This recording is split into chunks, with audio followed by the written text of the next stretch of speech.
ರಸ್ತೆಯಲ್ಲಿ ಸಂಚಾರ ಮಾಡ್ತಕ್ಕಂಥ ವಾಹನಗಳಿರ್ಬೋದು ಅಥವಾ ಪಾದಚಾರಿಗಳಿರ್ಬೋದು ರಸ್ತೆ ನಿಯಮ ಪಾಲಿಸಿಕೊಂಡು ಅಪಘಾತವನ್ನು ಸಾಧ್ಯ ಆದಷ್ಟು ಕಡಿಮೆ ಮಾಡಿ ತಮ್ಮ ಜೀವಗಳನ್ನ ತಾವು ಉಳಿಸ್ಕೊಳ್ಳಿ ಅಂತ ಹೇಳಿ ತಿಂಗಳು ಪೂರ್ತ ಇಡೀ ದೇಶದಾದ್ಯಂತ ರಸ್ತೆ ಸುರಕ್ಷತಾ ಕಾರ್ಯಕ್ರಮವನ್ನು ಹಮ್ಮಿಕೊಂಡಿದ್ದಾರೆ. ಆ ಭಾಗವಾಗಿ ಈ ದಿವಸ ನಮ್ಮ ಕಾನೂನು ಸೇವಾ ಸಮಿತಿ ತಾಲೂಕು ಕಾನೂನು ಸೇವಾ ಸಮಿತಿ ಪಾಂಡುಪುರದವರ ವತಿಯಿಂದ ಈ ದಿವಸ ಕಾರ್ಯಕ್ರಮವನ್ನು ಹಮ್ಮಿಕೊಂಡಿದ್ದೇವೆ. ಈ ಕಾರ್ಯಕ್ರಮವನ್ನು ಕುರಿತು ನಮ್ಮ ಪ್ರಧಾನ ಸಿವಿಲ್ ನ್ಯಾಯಾಧೀಶರಾಗಿರ್ತಕ್ಕಂಥ ಹಿರಿಯ ಶ್ರೇಣಿಯ ನ್ಯಾಯಾಧೀಶರಾದಂಥ ಶ್ರೀಯುತ ಆರ್ ಮಹೇಶ್ ಅವರು ಈ ಕಾರ್ಯಕ್ರಮಕ್ಕೆ ಚಾಲನೆಯನ್ನ ಕೊಡಬೇಕು ಅಂತ ಹೇಳಿ ಕೇಳ್ಕೊಳ್ತಾರೆ.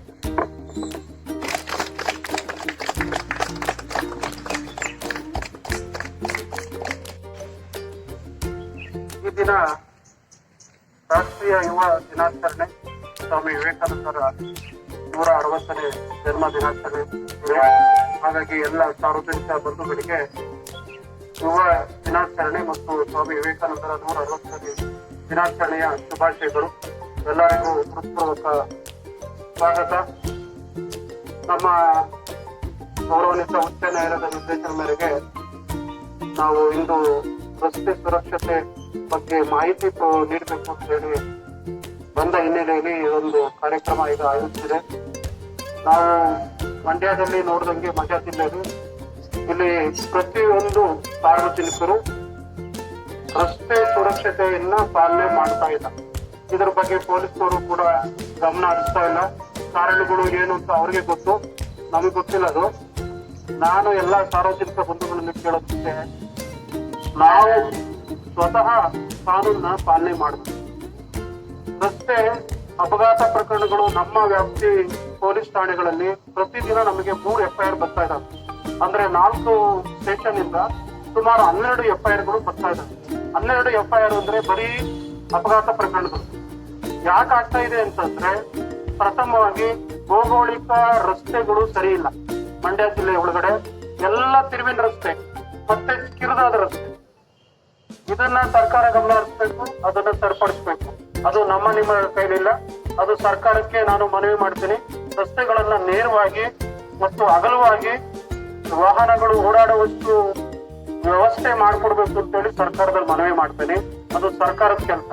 ಮತ್ತೆ ನಾವು ನಾಗರಿಕರಾಗಿ ಮಾಡ್ಬೇಕಾಗಿರೋ ಕೆಲಸ ಏನಪ್ಪಾ ಅಂದ್ರೆ, ಈಗ ಪ್ರತಿಯೊಂದು ಮನೆಯಲ್ಲೂ ಕೂಡ 1-2 ಟೂ ವೀಲರು ಅಥವಾ 1 4 ವೀಲರು ಇಟ್ಕೊಂಡಿದ್ದಾರೆ. ನೀವು ಯಾವುದೇ ಹಳ್ಳಿಗೆ ಹೋಗಿ, ಈಗ ನಾವು ಹಳ್ಳಿಯಲ್ಲಿ ಇಲ್ಲಿ ನಮ್ಮ ಪಾಂಡುಪುರ ಟೌನ್ ಅಲ್ಲಿ ನೋಡ್ತಿದ್ದಂಗೆ ಇವತ್ತು ಸಗಣಿ ಕೂಡ ನಮ್ಮ ಗಾಡಿ ಮೇಲೆ ಹೊಡಿತಾ ಇದ್ದಾರೆ ಟೂ ವೀಲರ್. ನಮ್ಮ ರೈತರು ಬಳಸ್ಲಿ, ವಾಹನಗಳು ಇರೋದು ಬಳಕೆಗಾಗಿ ಬಳಸ್ಲಿ. ಆದ್ರೆ ಅದಕ್ಕೆ ಸಂಬಂಧಪಟ್ಟಂತೆ ಫಸ್ಟ್ ಅದನ್ನ ರಿಪೇರಿ ಮಾಡಿಸ್ಕೊಬೇಕು.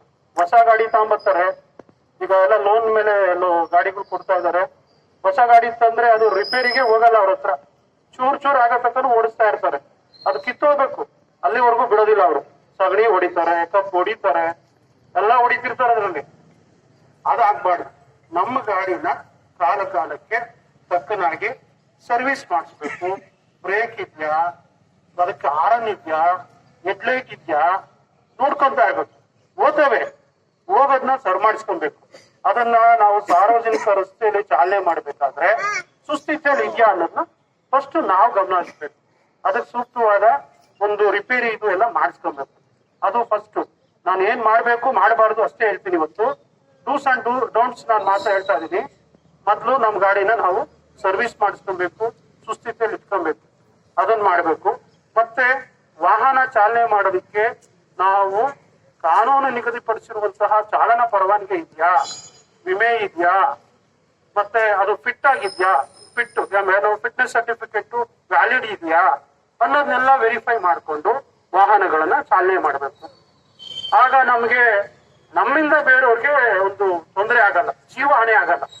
ನಿಮ್ಗೆಲ್ಲ ಗೊತ್ತಿದೆ, ಅಪಘಾತ ಆದಾಗ ಎಲ್ಲರಿಗೂ ಪಾಪ ಕಾಲ್ ಮುಡ್ಕೊಳ್ತಾರೆ, ಕೈ ಮುಡ್ಕೊಳ್ತಾರೆ.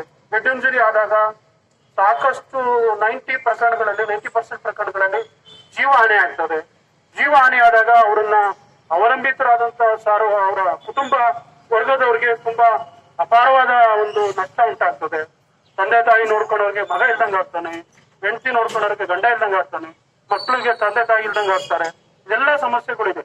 ಹಾಗಾಗಿ ನಾವು ವಾಹನಗಳನ್ನ ಇಟ್ಕೊಂಡ ಮೇಲೆ ಅದಕ್ಕೆ ಸಂಬಂಧಪಟ್ಟಂತ ವಿಮೆ ಮಾಡಿಸ್ಬೇಕು, ಮತ್ತೆ DL ತಗೊಬೇಕು, ಅದು FC ಹಳೇದಾಗಿದ್ರೆ ರಿನ್ಯೂ ಮಾಡಿಸ್ಕೋಬೇಕು, ಮತ್ತೆ ಸುಸ್ಥಿತಿಯಲ್ಲಿ ಗಾಡಿಯನ್ನ ಇಟ್ಕೋಬೇಕು. ಇದೆಲ್ಲ ಮಾಡ್ಕೊಬೇಕು. ಮತ್ತೆ ಯಾವುದೇ ಒಂದು ಇಲ್ಲಿ ದ್ವಿಚಕ್ರ ವಾಹನ ಓಡಿಸುವಂತರು ಒಬ್ಬೊಬ್ರು 4 ಜನ ಕುತ್ಕೊಂಡು ಹೋಗ್ತಾ ಇದ್ದಾರೆ. ಪೊಲೀಸ್ನವರು ಫೈನ್ ಹಾಕಿ ತಂದ್ಕೊಟ್ಟಿದ್ದು ಉದಾಹರಣೆನೇ ಇಲ್ಲ ನಮಗೆ. ನಾನ್ ಬಂದು ಇಲ್ಲಿ 1 ವರ್ಷ 8 ತಿಂಗಳಾಯ್ತು, ಅಂತ ಉದಾಹರಣೆನೇ ಇಲ್ಲ. ಕುಡಿದು ಗಾಡಿ ಓಡಿಸ್ತಾ ಇದ್ದಾರೆ, ಮದ್ಯ ಸೇವನೆ ಮಾಡಿ ಗಾಂಜಾ ಹೊಡೆದು ಗಾಡಿ ಓಡಿಸ್ತಾ ಇದ್ದಾರೆ. ಅದಕ್ಕೆ ಪೆನಾಲ್ಟಿ ಹಾಕಿಲ್ಲ. ಯಾಕೆ ಅಂತ ಗೊತ್ತಿಲ್ಲ, ಕಾರಣ ನಮಗೆ ಗೊತ್ತಿಲ್ಲ. ಅದೆಲ್ಲ ಏಕೆ ಅಂತ ನಮಗೆ ಗೊತ್ತಿಲ್ಲ. ಅದನ್ನ ಮಾಡ್ಬೇಕು. ಪೊಲೀಸ್ ಇಲಾಖೆಯವರು ಇಲ್ಲಿ ಇದ್ದಾರೆ. ನನ್ನ ನಿರ್ದೇಶನದ ಮೇರೆಗೆ ಇನ್ ಮುಂದೆ ನಾನು ಮಾಡ್ಬೇಕು. ಕಾಣದ ಕೈಗಳು ನಿಮ್ಮ ಮೇಲೆ ಪ್ರಭಾವ ಬೀಳ್ತಾ ಇದ್ರೆ ನೀವು ಕಾನೂನನ್ನ ಪಾಲನೆ ಮಾಡಕ್ ಬಂದಿರೋರು, ಕಾನೂನನ್ನ ಪಾಲನೆ ಮಾಡಿ ಅಂತ ನನ್ನ ಆದೇಶ. ಮತ್ತೆ ಇನ್ನು ಏನಪ್ಪ ಸಮಸ್ಯೆಗಳು, ಪ್ರತಿಯೊಬ್ಬ ಸವಾರ ಕೂಡ ದ್ವಿಚಕ್ರ ಚಾಲನೆ ಮಾಡ್ಬೇಕಾದ್ರೆ ಹೆಲ್ಮೆಟ್ ಹಾಕ್ಬೇಕು ಅನ್ನೋದು ಕಡ್ಡಾಯ ಇದೆ. ಬೆಂಗಳೂರು ಅಂತ ನಗರಗಳಲ್ಲಿ ಸವಾರ ಮತ್ತು ಹಿಂದಿನ ಸವಾರ ಇಬ್ರು ಹಾಕ್ಬೇಕು ಅಂತ ಹೇಳಿ ಕಡ್ಡಾಯ ಇದೆ. ಆದ್ರೆ ಇಲ್ಲಿ ತಾಲೂಕ್ ಲೆವೆಲ್ ಅಲ್ಲಿ ಒಬ್ಬೊಬ್ಬ ಕೂಡ ಹಾಕೋದಿಲ್ಲ, ಓಡಾಡ್ತಾ ಇರ್ತಾರೆ. ಹುಡುಗರುಗಳು ಎಲ್ಲ ಅಪ್ರಾಪ್ತ ವಯಸ್ಕರಿಗೆ ಇಲ್ಲಿ ಗಾಡಿಗಳು ಕೊಟ್ಬಿಡ್ತಾರೆ, ಚಾಲನೆ ಮಾಡ್ಕೊಂಡು ಹೋಗ್ತಾ ಇರ್ತಾರೆ. ತಂದೆ ಹಿಂದೆ ಕುತ್ಕೊಂಡಿರ್ತಾನೆ, ಮಗನಿಗೆ ಕೊಟ್ಬಿಟ್ಟು ಓಡಿಸ್ತಾ ಇರ್ತಾನೆ. ಸಪೋಸ್ ಏನಾದ್ರೂ ಆ ಅಪ್ರಾಪ್ತ ಬಾಲಕ ಯಾರಿಗಾದ್ರೂ ಒಂದು ಅಪಘಾತ ಪಡಿಸಿದ ಸಂದರ್ಭದಲ್ಲಿ ಇವತ್ತು ಅವರ ತಂದೆ ತಾಯಿಗಳಿಗೆ 25,000 ತನಕ ದಂಡ ಹಾಕುವಂತ ಅವಕಾಶ ಕಾನೂನಲ್ಲಿ ಕೊಟ್ಟಿದ್ದಾರೆ. ಹಾಗಾಗಿ ನಮ್ಮ ಮಗ ನಮ್ಮ ಮಗಳು ಚೆನ್ನಾಗಿ ಓಡಿಸ್ತಾರೆ, ಗಾಡಿ ಕೊಡೋಣ, ಓಡಿಸ್ಲಿ ಅನ್ನೋ ಒಂದು ನಿಮ್ಮ ಅಭಿಪ್ರಾಯ ಇದ್ರೆ ಅದನ್ನ ಇವತ್ತಿಂದಾನೆ ಅದಕ್ಕೆ ನಿಯಂತ್ರಣ ಹಾಕಿ ಅವನಿಗೆ 18 ವರ್ಷ ಆಗೋ ತನಕ ನೀವು ಗಾಡಿನ ಕೊಡಬಾರ್ದು. ಅದರಿಂದ ಆಗುವಂತ ಪರಿಹಾರ ಅದರಿಂದ ಆಗುವಂತ ಅನಾಹುತಗಳಿಗೆ ನೀವೇ ಒಂದು ದಂಡ ಕಟ್ಟಬೇಕಾಗ್ತದೆ. ಆದ್ರಿಂದ ಮಕ್ಕಳುಗಳಿಗೆ 18 ವರ್ಷ ಆಗದೇ ಇರುವಂತ ಮಕ್ಕಳುಗಳು ಯಾರೇ ಆಗಿರ್ಬೋದು, ಹೆಣ್ಣು ಅಥವಾ ಗಂಡು ಯಾರೇ ಆಗಿದ್ರು ಕೂಡ ವಾಹನಗಳನ್ನ ಕೊಡಬೇಡಿ. ಅದರಿಂದ ಅನಾಹುತಗಳು ಆಗ್ತವೆ. ಮತ್ತೆ ಅತಿಯಾದ ಸ್ಪೀಡ್ ಇಂದ ಹೋದಾಗ್ಲೂ ಕೂಡ ಅಪಘಾತಗಳು ಆಗ್ತವೆ. ಹಾಗಾಗಿ ನಾವು ಈ ಒಂದು ಭೌಗೋಳಿಕ ರಸ್ತೆ ಇರೋದೇ ಇಲ್ಲಿ ತಿರುವು. ಹಾಗಾಗಿ ಸ್ಪೀಡ್ ಇದ್ದಷ್ಟು ನಿಮ್ಗೆ ಅಪಘಾತಗಳು ಆಗುವಂತದ್ದು ಸಾಧ್ಯತೆ. ಅದರಿಂದ ತಮ್ಮ ನಿಯಂತ್ರಣ ಇರಲಿ, ರಸ್ತೆ ಸೂಚಕಗಳನ್ನ ನೋಡ್ಕೊಳ್ಳಿ, ಮತ್ತೆ ಏನು ಚಿಹ್ನೆಗಳು ಇದಾವೆ, ಸಿಗ್ನಲ್ಸ್, ಅದನ್ನ ನೋಡ್ಕೊಂಡು ಹೋಗ್ಬೇಕು. ಅದನ್ನೆಲ್ಲ ಪಾಲನೆ ಮಾಡ್ಬೇಕು ಅಂತೇಳಿ ನಾನು ಕಳಕಳಿಯಿಂದ ಪ್ರಾರ್ಥನೆ ಮಾಡ್ತೀನಿ. ತಾವು ಇವೆಲ್ಲ ಮಾಡಿ ಸಾರ್ವಜನಿಕರ ಜೀವವನ್ನ ರಕ್ಷಣೆ ಮಾಡ್ತೀರಾ. ಈ ನಮ್ಮ ಕಾರ್ಯಕ್ರಮದ ಒಂದು ಉದ್ದೇಶವನ್ನ ಎಲ್ಲರೂ ತಾವು ಈಡೇರಿಸ್ತೀರಾ ಅಂತೇಳಿ ನಾನು ಎಲ್ಲರಲ್ಲೂ ಕೇಳ್ಕೊಂತೀನಿ.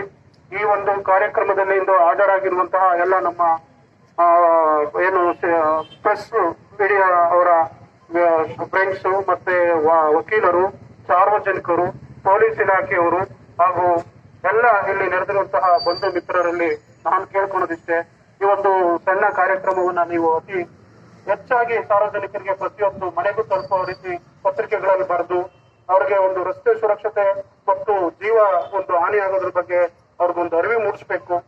ಸಾಕಷ್ಟು ನಿಯಮಗಳನ್ನ ಪಾಲನೆ ಮಾಡೋ ಒಂದು ಹಂತಕ್ಕೆ ಬರಬೇಕು. ಆ ಮಟ್ಟದ ಒಂದು ಪ್ರಚಾರವನ್ನ ನೀವು ಇಲ್ಲಿ ಮಾಡ್ತೀರಾ ಅಂತ ಹೇಳಿ ಭಾವಿಸಿ ಈ ಒಂದು ಕಾರ್ಯಕ್ರಮವನ್ನ ನೀವು ಯಶಸ್ವಿಗೊಳಿಸ್ತೀರಾ ಅಂತ ಹೇಳಿ ಭಾವಿಸಿ ನನ್ನ ಮಾತುಗಳಿಗೆ ನಾನು ವಿದಾಯ ಹೇಳ್ತೀನಿ. ಜೈ ಹಿಂದ್, ಜೈ ಕರ್ನಾಟಕ. ಆ ಒಂದು ಕಾರ್ಯಕ್ರಮಕ್ಕೆ ಚಾಲನೆ ನೀಡುವುದರ ಜೊತೆಗೆ ರಸ್ತೆ ಸುರಕ್ಷತೆ ಕ್ರಮಗಳನ್ನು ಏನೇನು ಅನುಸರಿಸಬೇಕು, ಒಬ್ಬ ರಸ್ತೆನಲ್ಲಿ ಒಂದು ವಾಹನವನ್ನ ಚಾಲನೆ ಮಾಡಬೇಕಾದ್ರೆ ಏನೆಲ್ಲ ಇರಬೇಕು ಅನ್ನೋದ್ರ ಬಗ್ಗೆ ಸುವಿಸ್ತರವಾಗಿ ಮಾಹಿತಿಯನ್ನು ನೀಡಿದಂತಹ ಪ್ರಧಾನ ಸಿವಿಲ್ ನ್ಯಾಯ ತಮ್ಮೆಲ್ಲರ ಪರವಾಗಿ ಹೃತ್ಪೂರ್ವಕವಾದಂತಹ ಅಭಿನಂದನೆಗಳನ್ನು